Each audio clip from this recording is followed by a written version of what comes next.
Hi, good afternoon, everyone. This is Amanda from Office Evolution in High Point, and I would like to welcome you to our virtual networking event. If you have been to our networking events before, they are generally held in our conference room, but during these times, we've gone to the webinar format. So I would like to introduce Hank Hoffmeyer. I got some of this off of his LinkedIn profile and some from an email he sent me.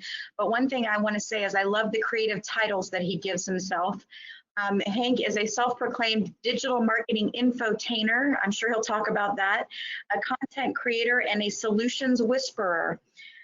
He's an author, speaker, podcast host, and he's a senior manager of client success at iContact. He has a passion for all things digital and social and more than 20 years of experience in sales and marketing. He has been dubbed the digital marketing infotainer because he makes marketing fun and successful. Through the use of email and social marketing, he helps give all marketers what they really want, which is to acquire more customers, increase revenue, and avoid costly mistakes. And I would think you all would agree that we all want those things for sure. As an automation and email advocate, he loves to share learned knowledge and help small and mid-sized companies grow with the use of digital marketing. So let's get started. Welcome, Hank.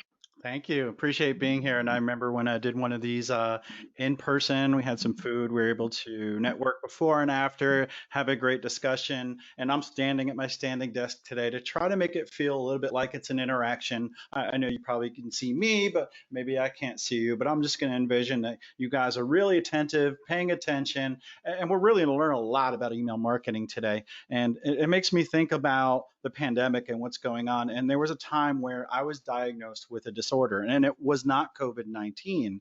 What that was is, and I don't want you to get worried about me because it was the gift of gab. I was diagnosed with the gift of gab. I feel like I talk a lot, and I said, hey, you know what? I need to talk to other people. I need to educate people on the power of marketing automation, email marketing, and social media. But when I started talking and I started doing events and webinars, I found that my audience really wasn't that engaged, and they walked out and said, yeah, Hank has a great personality. He's okay, and gave me some information. The only thing I remember to do is I need to do email marketing, but they didn't specifically know things that they needed to do. And it reminded me of a time a couple months ago when I got home from work. I was excited to talk to my wife about what I did at work, and I do a lot of technical things, and I like Apple products, so I love to talk about the newest Apple products. And if you don't know, there's the keynote coming up. I think it's on Tuesday. They're probably going to announce the new iOS and maybe a new iPhone. I know I'll be there, maybe you, I don't know. But I came home from work, and my wife Amy was, sitting down on the couch. I came over and I said, hey, I want to tell you about my day. And I could tell she really wasn't paying attention. Her eyes started to glaze over, and I can really tell she wasn't paying attention because every now and then she'd be like, mm-hmm, mm-hmm. Mm-hmm.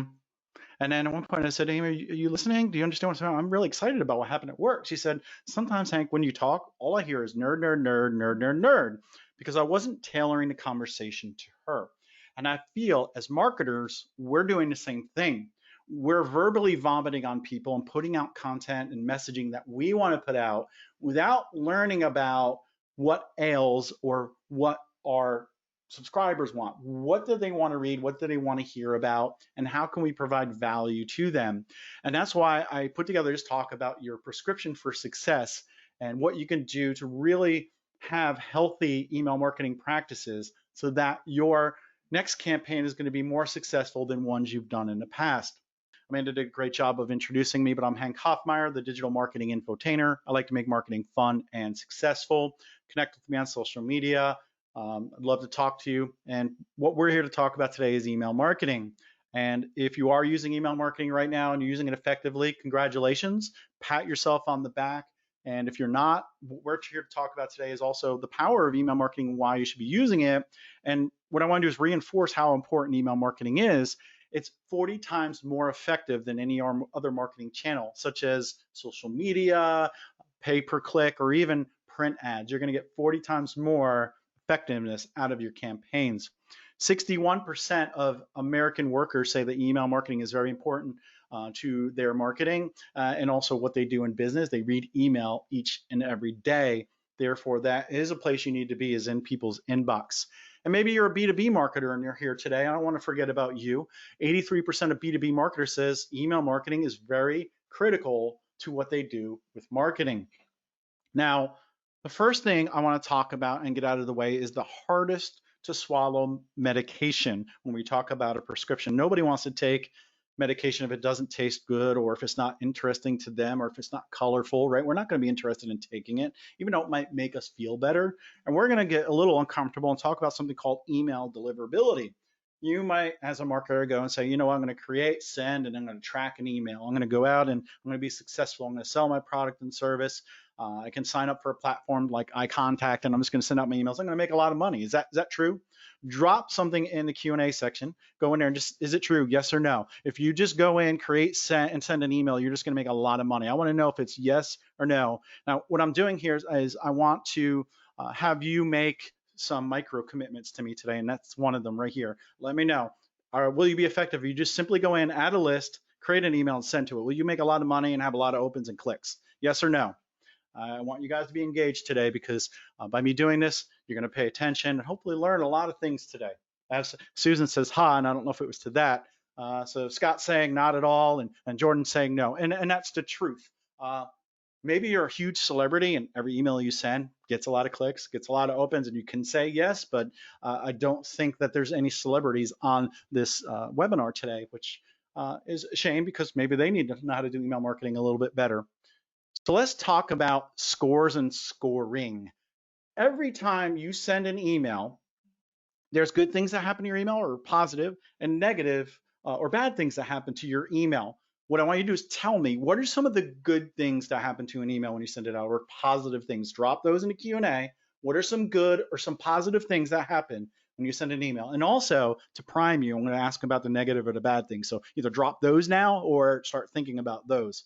So what are positive things that happen to your email when you send them? And you need to know these as marketers. And even if you say, well, everybody knows it, I want to hear it because it makes me feel good. What are some of the positive things? Come on, folks, in the Q&A. We started getting a little lively there. I don't want to lose this momentum. Sometimes opens it. Opens is a huge factor. Somebody opens your email. What are some other things? Someone clicks through. Scott, thank you. Scott, you're participating a lot. I love it. Keep it going. Susan, click through. So opens, you got clicks, you got forward, you got star, you got mark as important in Gmail. There's something called TINs. And maybe there'll be a quiz later on. So pay attention, folks. TINs is this is not spam. Somebody goes into, especially Gmail, and takes an email and they take it out of the spam folder and say, this is not spam. That is a very positive thing. It's a form of high engagement. So keep that in mind. That if you remind people, hey, our email might have went to the spam folder, please take a look for it. That helps you because you're showing your subscribers that you want to send emails, you want them to be engaged with, and they can help by dragging it out of the spam folder. So those are some of the good things that can happen. TINs, and Susan's asking, TINs is this is not spam, TINS. What are some of the negative things that happen when you send an email? And there's always the one that's the most important that no one gets, especially when I speak at conferences, because I go around and I point at people. I can't point. So Scott, you've been active. What are some negative things that happen? Julian, John, calling you by name now. Evie, Alex, come on. I want to hear from you guys. Unsubscribe, yes. No reply. Actually, well, no reply, I consider that ignoring your email or not opening it. We're going to get to that in a second. So unsubscribe, spam complaint, email bounces. When email is invalid, that's actually a very negative thing that happens. But to me, the most important thing and nobody thinks about is disengagement or somebody ignoring your email. Every time you send an email, those good things and bad things happen. And I like to correlate that to a credit score. What happens is you send an email out and those bad things happen and they bring down your credit score. Then you have good things that happen and they bring up your credit score. Now, let's talk about what happens when you have bad credit or bad domain reputation, which is what that credit score is. It's your domain reputation.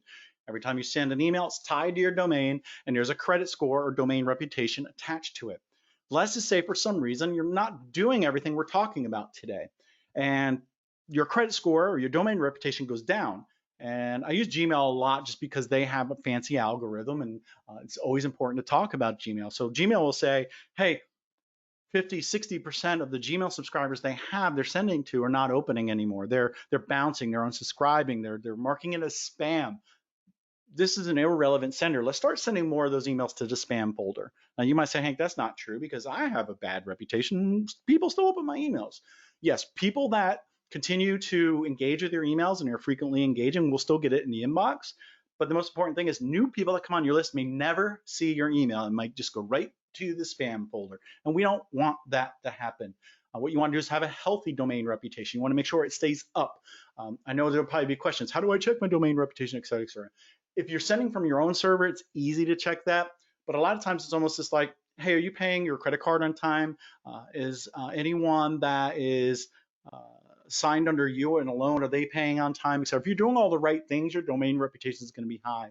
If your metrics are okay, your domain reputation is probably good.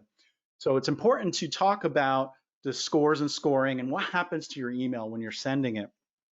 Then you have legislation, and for the longest time, we had these laws that just said you had to do certain things to make sure that you're on the up and up with email marketing. You had to identify who you were when you're sending, and you had to provide a mechanism to unsubscribe, and that's the unsubscribe link. So theoretically, you could purchase an email list and send to it, but you wouldn't want to do that because what will happen is a lot of those negative things. When you buy a list, a lot of them are invalid. They're going to bounce, and that's going to hurt your domain reputation. People will not recognize who you are because they never signed up for your emails. So they're going to mark it as spam or unsubscribe, or worse, ignore it. You might make a few dollars off of it from people that do open it, but you're actually hurting yourself. So we have in 2003, we had Castle that was enacted, and that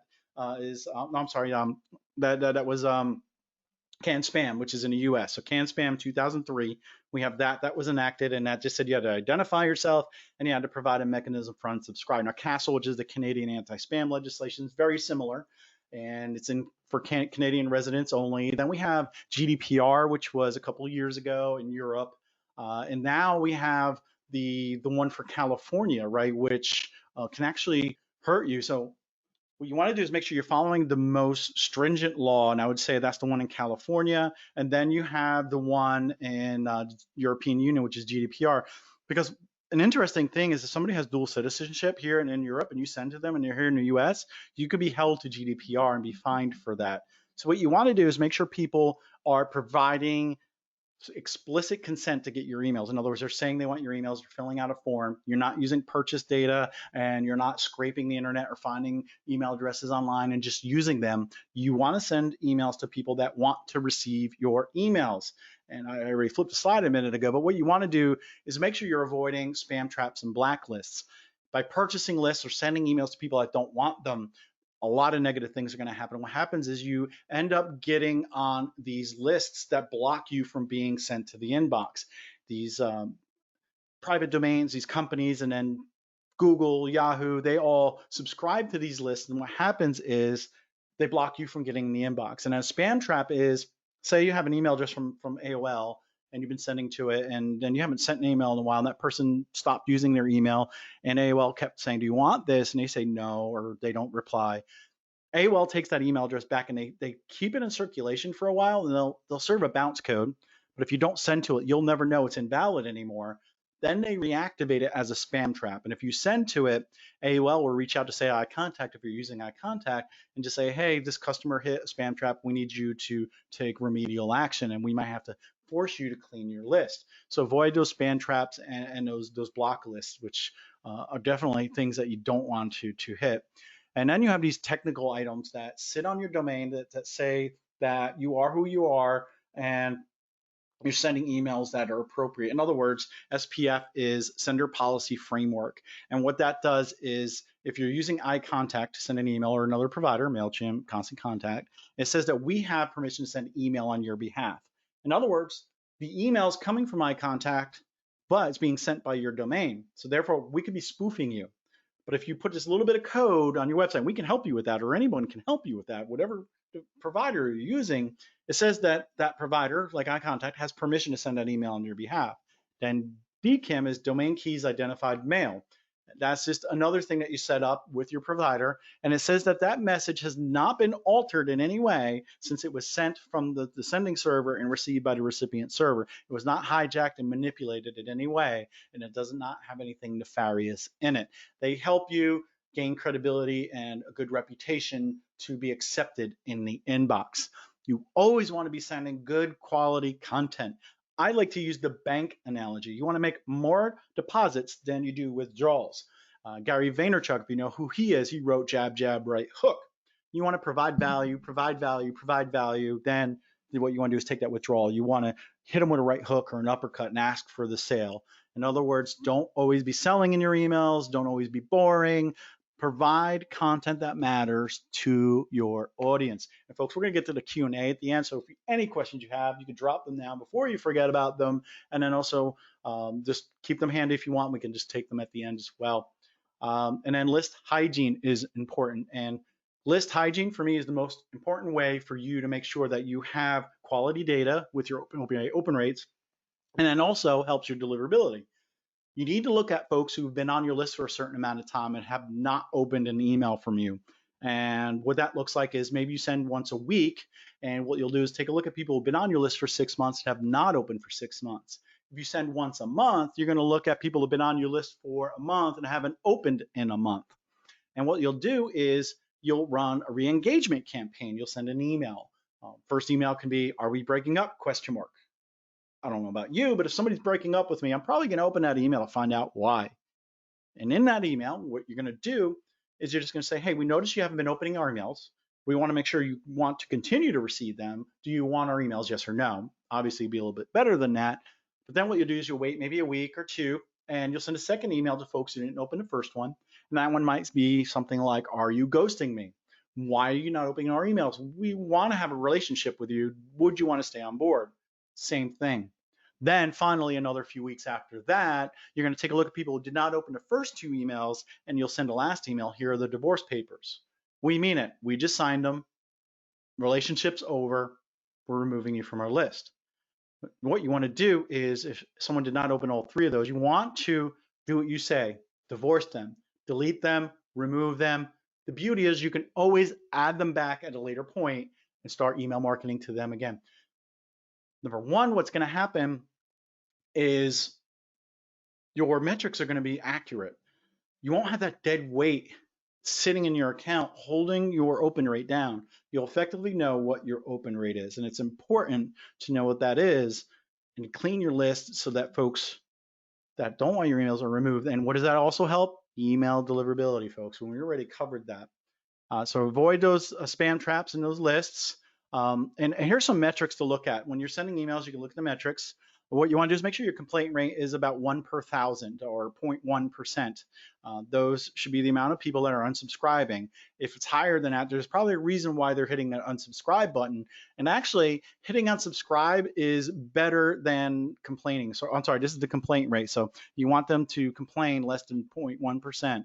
The unsubscribe should be 0.5% or 5 per 1,000. You want people to unsubscribe rather than complain, but probably neither of those is better. And then your bounce rate or invalid email addresses, what you want to do is make sure that's at about one per 1,000, and that's actually per domain. In other words, Gmail, Yahoo, a private domain, 1 per 1,000 of each of those domains. And I know that's kind of technical, so if we have any questions, we'll definitely get to those at the end. All right, so what can you do to be successful? First of all, to get into the inbox, you want to make sure that whatever you're sending passes the filters that are going to dictate whether your email spam or should be inbox worthy. The first one is text to image ratio. You should have 40% image, 60% text, or about 4 paragraphs of text to every image. What this does is, if somebody uses all images, what they can do is put text over the images as an overlay and have spam content on there. And the algorithms don't like that, and they're going to punish you for that. You can get away with that if you have a high domain reputation. You can use more images. But if you think there's something wrong, I would just say start adding more text to your emails. Make sure your email looks great on a mobile device, on a tablet, and on a desktop. Just nothing worse than providing a horrible experience and having somebody have to zoom in and out on their phone. A lot of providers like iContact, we provide tools that make your email look great no matter where they're read. Size matters. What I'm talking about here is when you create an email, there's code in the background, and the size of that file or code matters. If it's over 102 kilobits, what will happen is it'll get truncated in the inbox and it will get cut off. In other words, you'll see this in Gmail often. It'll have a long email and it'll say, click here to read more. And you've probably seen that. In the question box, folks, what is a major reason why you would not want that to happen? Why would you not want your email to get cut off other than they just can't read the content? There's a very important reason why you want the whole email to show up. And while I'm waiting for one of those answers, what I want to tell you is you can take the code. So if you're using a drag and drop editor or an HTML editor, you take the HTML, you find a way to export it, put it into Notepad or TextEdit if you're on a Mac, and what you're going to end up doing is just right-clicking on it when it's on your desktop or in your documents and get information or get size or properties and just see how big it is. And if it's over 102 kilobits, it does not mean that it will not be accepted. It's just going to get cut off. All right, so seems unprofessional. I agree, Jordan. You put so much work into it, James says. Awesome. You want people to read it? Yes. You put so much into it. How do you check your email size? Evie, I just answered that. The real reason is it hides the unsubscribe button or link. If you have an unsubscribe in your footer, people can't see it. And if they don't want your email, they can't unsubscribe. What are they going to do? I would ask you in the questions, but what they're going to do is they're going to hit the spam button, right? What you could do is if for some reason you say, Hank, I have to send large emails or longer emails. My boss wants me to, or just as a company we do. You might want to consider putting an unsubscribe link at the top so that you're competing with the spam button, because what did I say earlier? You want people to unsubscribe rather than mark your message as spam. Your subject line is the first thing people see. You want to make sure is you're personalizing it. Gather information like first name, put that in the subject line. Use emoji. Emoji's powerful. It helps you stand out in a crowd. Just make sure you're using effective subject lines, because that is the first thing people see and gets them to open the email. Then we have something called a pre-header. And this is what I consider like what Robin is to Batman. They're the dynamic duo, and together they're powerful. The pre-header is the first bit of text in your email.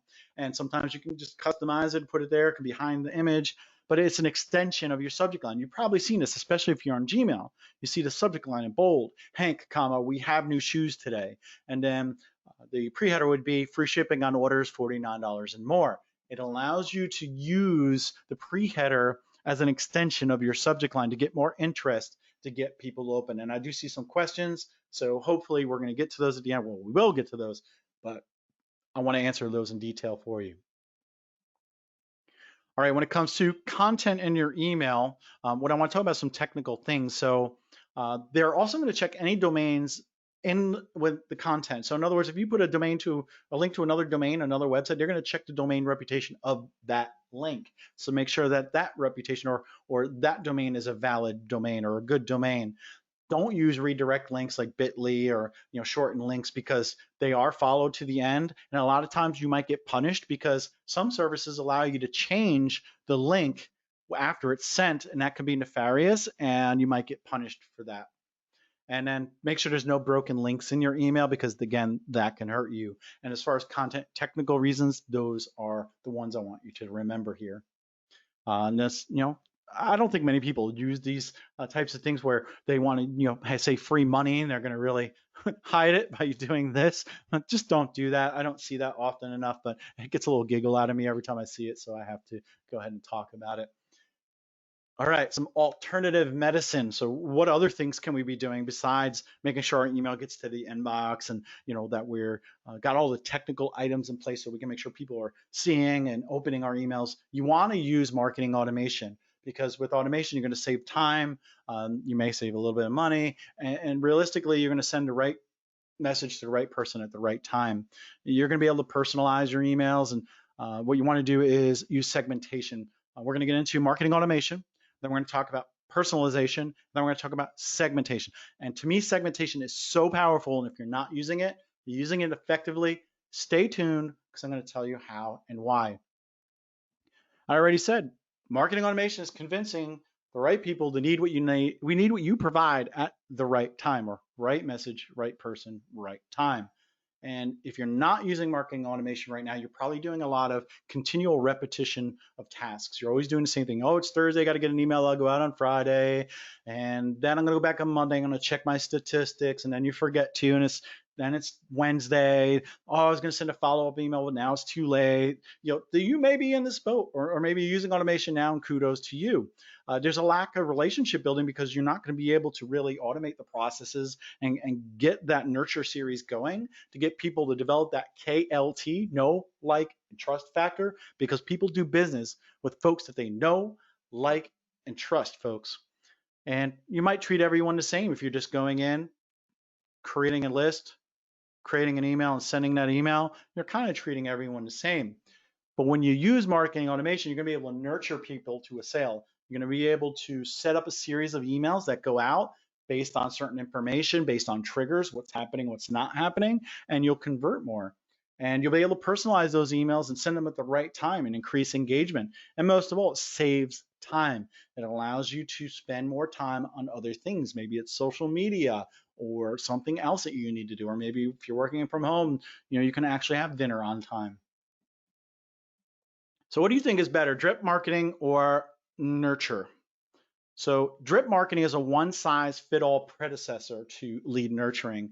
It's basically like sending an email every Friday and manually going in, creating it, sending it to a static list, or direct mail, or you're just putting stuff in the mail and sending it out. And it has a certain cadence, right? It's not dictated by what people are doing or not doing or data that you have. And then nurturing allows you to send personalized communication that can be triggered by a time, an event, or what list they're on. Which one do you think is more effective?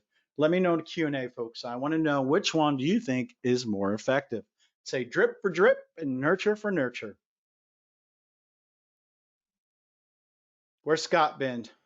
There he goes. He's the first one. Oh no, Jordan was first with nurture, and we got Scott as nurture. I think everybody's going to say nurture, and that's true. There was a time and place for drip campaigns when a lot of these automation platforms were just either young or non-existent. And you know what? It works a little bit, but nurturing is a lot better. Let me show you an example of a workflow or a nurture series. Here we have where we're going to have an audience. So somebody's added to my list. One of the first things I want to do is send a welcome email. It's very important to send a welcome email right away because it develops that KLT and it reminds people that they signed up. If I get an email right away, oh yeah, I remember I signed up. But if you wait a month to send me an email, I might not remember I signed up for your email and I might delete it, mark it as spam, and you don't have me as an audience member anymore. Send that welcome email. It sets the relationship up, and what you're going to do is tell them how often you're going to send and what you're going to send to them. Then maybe you'll wait a couple days and you're going to send a second email. And that's going to have an emotional appeal in there. Please buy from me. I need the money. Please, please, please.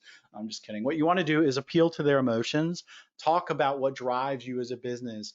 Talk about things that are going to develop that trust factor and hit them with the emotion to get them to keep opening your emails and start liking you. Then what you can do is check and see, did they open that email? If they did, what I can do is send a differentiator email with certain content in it. If they didn't, I can send a different type of differentiator email, or maybe something totally different. Maybe I can resend the welcome email because they didn't open it. Then you have a testimonial email that you'll send out a few days later, and that's got information in there that talks about other folks that did business with you and develops that trust factor, and people might want to work. And then, later on, you're going to give them that it's incentive, right? I talked about jab, jab, right hook, and then I used the bank analogy. This is where you hit them. So you got jab, jab, and then you give them the right hook. Then the beauty of automation is you could check and say, hey, did they buy from me? Did someone buy from me in this series? If yes, let's add them to a different workflow for general customers, or maybe it has information on how to use your product or service. Maybe it has a shipping number, something like that. So it could be another whole series that you're going to add them to once they did something specific in this series. And if they didn't, and maybe they haven't opened an email in 6 months, you can add them to another series. That's that re-engagement series with the 3 emails. Are we breaking up? Are you ghosting me? And then here's the divorce papers. So you can automate that list hygiene process, which makes it so much easier because it's hard to develop that habit to manually do it. When I was an account manager, I really had to hound my customers to do that. Hey, it's been a year, you haven't done any list hygiene, we need to do that. Yeah, I'll get to it next month. Then they never do. Folks, it's one of the most important things you need to do. Highly encourage it. Can we get personal? I really think that we should get personal right now. What are you watching on Netflix? I think I've watched everything on Netflix. There's a couple shows coming out this month and next month, but I think I've watched everything. drop something in the Q&A. What are you watching right now? What series are you watching? What movies are you watching? I want to know because maybe I want to watch them. Maybe I missed them and I didn't watch everything on Netflix. So let me know. Really, let me know. All right. What I'm talking about with getting personal really is with email marketing, but still, I'm interested in what you're watching on Netflix. So The Deuce, Parks and Rec. I'm gonna have to look at some of those. I did start watching Parks and Rec a while back, but I think I stopped. I need to go back. The Deuce, I'll have to take a look at that. Keep those coming, folks. But when it comes to email, use the first name, put it in a subject line. I love when I'm out and about and I hear my name. Sometimes people will be calling somebody else with the same name. There's not many Hanks out there, but when I hear it, I turn. It gets my attention. You want to use it in the subject line, but also in the body, right? And we all know there's the Hank comma. We wanted to send you this email because also use it in the body somewhere. Psychologically, if it's buried in the content, it means a little bit more. And maybe I get an email that says, Hank, comma, we have new specials today, da, da, da, da. Then later on, Hank, comma, we remember that you like sneakers or something like that. So sneak that into other areas. You can also take advantage of gathering data like birthday information or an anniversary date or the last time somebody purchased from you. Send them an email on, before, or after that date for their birthday, send them a coupon ahead of time or on their birthday. If it's an anniversary date, just saying, you've been with us for 2 years. We really appreciate your business. You can do that with marketing automation by using date. If you have location information, not only can you target them with segments, you could also inject that information into your email and then use that to say if they live in a state, I want to send this content. And then last but not least, we have products. You can inject a product name or description or an image into an email if you have that data and if you connect and integrate with different platforms. Very powerful to get personal. When we talk about specifically the subject line, you want to use that personalization, use that first name, use emoji because emoji is powerful and it allows you to make sure that your email is open. Then we talked about length. What we want to do is also talk about subject line length. It probably is not wise to have your subject line be more than 6 to 10 words in length. Otherwise, it will get cut off in the inbox. So short and sweet is better. Make sure you're doing split testing where you're taking, say, 10% of a list and you're sending an email, version A.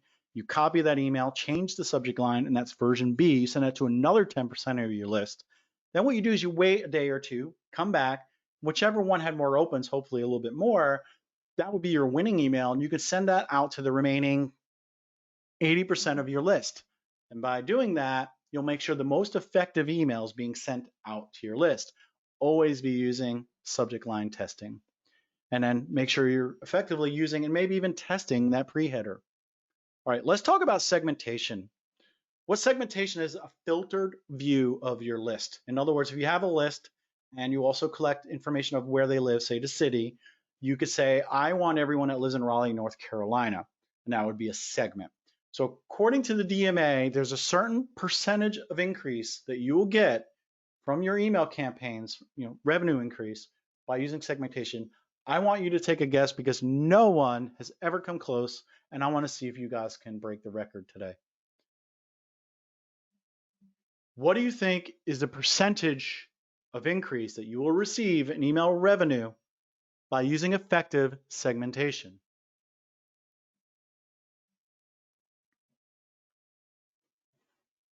5% from Scott. Jordan is 75%. Let's go to triple digits, folks. And I'm going to just give a couple more folks a chance to respond here. It's triple digits. I don't have anything to give to you today. Normally, I'd give a copy of my book away, but it's hard to hand that through the camera here today. Let's go to triple digits. You're going to be shocked. I'm going to knock you off your feet once I tell you what it is. I used to do this in for Score, which is a mentorship company, and they always had me have handouts, and I would hand the handouts, and it would always have the full slide, and people would know the answer ahead of time. 205, 200. Scott said 205. Elena said 200, and Susan, you're the winner by being the closest at 387. But get ready, folks. Let that sink in for a second. This means if you send the right message to the right person, you'll have more engagement. You'll make more money. Your metrics will be better. If you're not using segmentation, I hope I just talked you into doing it and learning more about it. Now let's talk about what I call the 4 pillars of segmentation. The first one is going to be geographic. So that is Where do they live? What country, what city? What is the density of that city? I'm seeing whoa in the comments here. Susan and Scott said, whoa, yeah. And that's a powerful statistic, folks. So we have geographic, which is your country, city, density. Then we have demographic, which is age, gender, income, education, occupation. Psychographic, I love psychographic data. That's lifestyle, value, concerns, personality, and AIO, right? Activities, interests, and opinions. Now, a lot of times people will say, well, Hank, demographic, psychographic, interesting. How do I get it? I don't want to put that much information or ask for that much in a sign up form, because on a sign up form, folks, you should only be asking for a first name and email address. The email address you need because you need to send the email. And you want the first name so you can personalize your emails. Beyond that, people are probably not going to want to give you information. If I had a form on my website and you went and I asked for your first name, last name, email address, city you lived in, last year's tax amount, what color your house is, what kind of car you drive, and how much you're paying for car insurance, would you tell me all that just so I can give you a marketing newsletter? Probably not. Therefore, if I just start with an email address and then a first name, I can say, Hank, I want to learn more about what kind of information you want from me. I have this short survey. It's only X amount of questions. Would you mind taking it? You can always monetize that and say, I'll enter you to win, or I'll give you a gift card, etc. But that's how you get this information. And folks, psychographic, demographic, and geographic information is powerful. It allows you to create effective segments, or what did I call them? Filters of your lists, so you can effectively communicate with your audience rather than treating everyone the same. I said there were 4 pillars, so we're on 3. The 4th is behavioral. What are they doing? What are they not doing? Are they opening? Are they clicking? Not opening, clicking? Are they, visiting your website? What kind of signals are they giving you? Are they buying from you more often? Are they not? You want to treat people that buy from you differently than people that don't buy from you. You want to incentivize people that don't buy from you more than the folks that are, but you don't want to forget about your VIPs. Therefore, you should always check on them as well. And by having this data through surveys or integrations with a CRM, shopping cart, or something, you can get all this information, segment, and then also use it in your marketing automation, folks. All right, you also want to make sure you develop personas. Or these are what my customers look like, and you can have one, more than one, and I just have 2 examples today, just to kind of get the point across. So we have Sally. Sally is a female. She's 20 to 45 years old. She likes the outdoors. She cooks at home, and she lives on the West Coast. And then we have Sam, and Sam is 20 to 45, likes technology, eats out often, and he lives on the East Coast. Would I, and this is yes or no, guys, in the Q&A, would I want to send Sally an email at 9 a.m. Eastern time about the latest computer technology? Yes or no? Would I want to send Sally an email at 9 a.m. Eastern time about the latest laptop or latest technology items that I might be trying to sell? No, no, no, nope.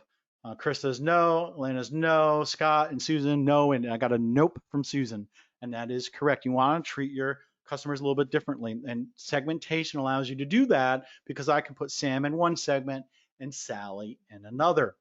We talked about metrics before, and we talked about how much you can increase using segmentation, but let's talk about benchmarks. And what you want to do is make sure you're paying attention to the results you have. And what you want to do is on average, make sure your open rate's about 20%. You want to make sure your click rate is about 5%. Unsubscribe rate is about 5 per thousand. And your bounce rate is 1 per thousand. Now, these are general statistics, and you may be above or below that if you're using email marketing, or maybe you're in a specific industry and you want to know what that is, or you haven't gotten started, but you want to know what the averages are there. Go to smartinsights.com, smartinsights.com to get more information. Just go to that website. The URL would be too long for me to say, and I don't have it memorized. But what you want to do is go into the search bar and just search for email marketing metrics, and they'll give you the most up-to-date metrics for your industry. I love how we're talking about email marketing, and I got some recommendations for some shows to watch. I think we're all learning, we're all healing together, we're all developing ways to become better with our email marketing, and we want to make sure that we talk about this wellness plan for your email marketing. So what you want to do is make sure you have a strategy, right? When you start developing your email campaigns, have a strategy. Then what you want to do is plan your strategy, because a strategy without a plan is going to fail. And then once you have your planned strategy, you want to develop content for your planned strategy. This way you can be more effective and plan out your automations ahead of time so you know they're going to be effective. But also don't forget to go back and look at something like right now, if you have an automation series, a welcome series, and you have 3 or 4 emails in there and you haven't changed it in a year, a lot has changed with the pandemic. Could be maybe the frequency's too much or too little, or the content's not really resonating with your audience. Go back and look at it and see if you need to make some edits and changes. And then last, what you want to do is analyze everything that you're doing. Analyze your content that you strategized and planned and make sure that you're doing well. I gave you smartinsights.com, or you could just say, hey, my open rate's 30%, so I'm better than the average, and maybe I can tweak it up to 35 or something like that. And I'll leave that up to you. You can always talk to me about email marketing. You can always reach out to iContact. We can help you. We definitely want to help you succeed. But I work for J2 Global, which owns iContact. We also own Campaigner, Communicator, and SMTP. So if one platform doesn't fit your need, if you're looking for one, we have a couple more that can help you out. So only the ones that love you can endure you, right? And especially right now, I'm at home more than ever with my family, but yet spend less time with them because I'm working more in my home office. And if I can lose my wife in under 3 minutes of talking to her and having her eyes glaze over and having her say, mm-hmm, mm-hmm, she keeps doing that. Just think what your prospects are feeling. If you're just drumming along, creating the types of emails you want to create, not using segmentation, not using automation, just think how fast you're going to lose their attention and how fastly they're going to ignore your emails, mark them as spam, or unsubscribe from your emails. Make sure that your message gets through to the inbox, that they're timely and also relevant.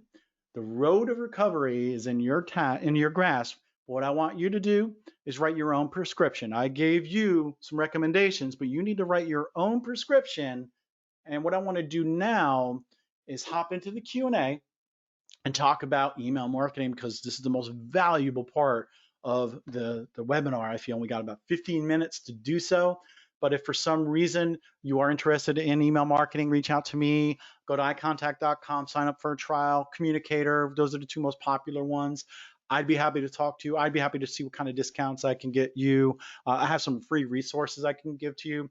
If you want to text Hank to 33, oh God, see, I didn't even have a promo slide up here, but just reach out to me on social media. I actually have like a free subject line guide and then a content calendar, and I didn't really set that up. So I'm sorry for that, but reach out to me. I'll definitely help you out there. Or you can go to my website, hankhoffmeyer.com, sign up for my journal, and there, reach out to me. You'll have my email address. My journal just is, I think I told you, I put a lot of information in there around things I find throughout the month, whether it's blog posts, articles, podcasts, and kind of a message for the month of a lesson I've learned in business. And it's not really to sell anything. I might talk about upcoming webinars I have and something new that either Communicator, Campaigner, or iContact has, but it's not really heavy sell. It's more value. It's jab, jab, jab, jab, jab, jab, jab, right hook. So let's go through the questions, and I'm going to pop that out here. And Amanda, it's up to you if you want to hop into, or you have a question. Doesn't an emoji in the subject line make the email look more like spam? Well, it can. You want the email to look professional, and Elena asked that. What you want to do is make sure that's relevant to the subject line that you have, and you don't want to use 14 emojis in your email, right? Just 1 or 2, maybe what I call end caps, the beginning at the end. And don't replace words with emoji, because if for some reason it does not render correctly, people might not understand what your subject line is about. But I appreciate all of the commentary, the shows. I definitely want to take a look at that. Appreciate everybody being here today. Alex, Elena, Scott's like my MVP as far as commenter. I think James was on his heels. What is my journal info? So if you go to hankhoffmeyer.com, and I don't really have a form anywhere on there unless you try to leave the website. That's when I try to grab you, because I want you to learn about me. Then once you leave, it'll say, hey, do you want to sign up for my journal? And the first of every month at 6 o'clock, I send out an email, just a lesson I learned and maybe some inspiration. And then I have a section around apps that I found helpful or a new one I found, podcasts, articles, YouTube video, and then where I'm speaking next, all that kind of stuff. Then once you sign up for that, and if you want to email me at hank@hankhoffmeyer.com and say you were on this webinar, I'm going to give you those free resources, not gated. In other words, I'm going to send you a subject line guide with 501 examples of effective subject lines, ones that worked, ones that did not work. And these are all based on eye contact data. We have the actual open rates. They're based by industry and types of email. Just shoot me an email, hank@hankhoffmeyer.com. I'd be happy to send that to you. All right, for an initial email, what are some attention grabbers for the subject line that says Jordan? I did a webinar earlier today. This is my second one. You want these action words like act now, won't last. Get people to have that fear of missing out. Use the subject line, Hank, comma, these deals will not last. And then in the pre-header, it'll be something like sale ends on Sunday, right? So I know I need to take action at a certain point. Use those action words and don't get people all excited with your subject line and not back it up with the content in the email. I'd always be happy to talk to you about what you're doing. My last name is Hoff, like Frank, Meier. If you search my name or anything close, I take up the first 2 pages of results. So you cannot get that wrong, but it's Hank Hoffmeyer, Hoffmeier. And Krista is thanking Amanda for the webinar. So thank you, Amanda, for putting this together and allowing me to share the stage today. My email address again is hank@hankhoffmeyer.com. And I had 2 people ask for that, hank@hankhoffmeyer.com. The text address is, if you text Hank to 33777, let me verify that for you. Yes, text Hank to 33777. That will actually automatically put you into my journal, and you'll automatically get the links to the assets that I mentioned. And what's really cool is I get an alert, and I use a service called Bonjoro. Here, pro tip. It's called Bonjoro. It's an app. It'll say, hey, you have a new subscriber. I'll open it up. It opens my camera up. I get to say, hey, James, thanks for signing up for my email newsletter. I appreciate it. It's awesome that you were on the webinar and that you were so engaged. Just want to make sure that you're going to receive value. So unsubscribe from my email if I don't give you value. Otherwise, I'll see you in the inbox, and then I'll send that to you. If you're a small business owner, that is a great way to start a relationship with someone by sending them a video welcome. I do that all the time. So 33777, text Hank, hankhoffmeyer.com, hank@hankhoffmeyer.com. I want to give you value. I want to give you information. I want you to succeed most of all. Doesn't automation take away from the personal factor? Yes and no. I would say have a mix, right? What you want to do is go in every now and then and create that static email. Create that email that does that spur of the moment, right? But you have to have that welcome series, right? The first one's like, welcome, here's what to expect. 3 days later, here's some testimonials, follow us on social media. Then another one is like what we're doing in the community, what our support policies are, return policies, etc. Allows you to automate that, and people don't mind that. Even though it takes less time, it seems like the emails end up sounding generic. So I think you're talking about, Alana's talking about what she's doing maybe. Yeah, it's really hard to come up with good emails all the time, but you got to think of it through your personas or your customer's lens. What would they want to receive, not what do you want to send? And for me, that's hard. A lot of times with my blog articles, I want to write what I want to write, but then I turn around and say, well, what does my audience want to actually see, hear, read, write, whatever. I say that because I do things both verbally and then also written. All right, most of you guys are staying here. This is awesome. I appreciate this. Great information. But Amanda, thank you so much for letting me come and present. I'm saddened that I couldn't do this in person, but I think we made the best of it. And hey, if you need some co-working space, if you've never checked out Office Evolution, please do so. High Point, Greensboro. I believe I saw a post today about a Father's Day gift certificate. Maybe my wife will watch this. Maybe she'll buy me one, because if I'm in Greensboro, there you go. Thanks, Hank. Thanks for the shout out, and thank you everyone for joining us. You can follow us on Eventbrite and Meetup, and watch for some more upcoming events. All right, folks, with that, you got 6 minutes left. You can go get a drink of water or whatever you want before your next meeting, or if this is the end of your day, I hope you have a wonderful day. Amanda, thank you. Thank you, everyone. See you on the internet.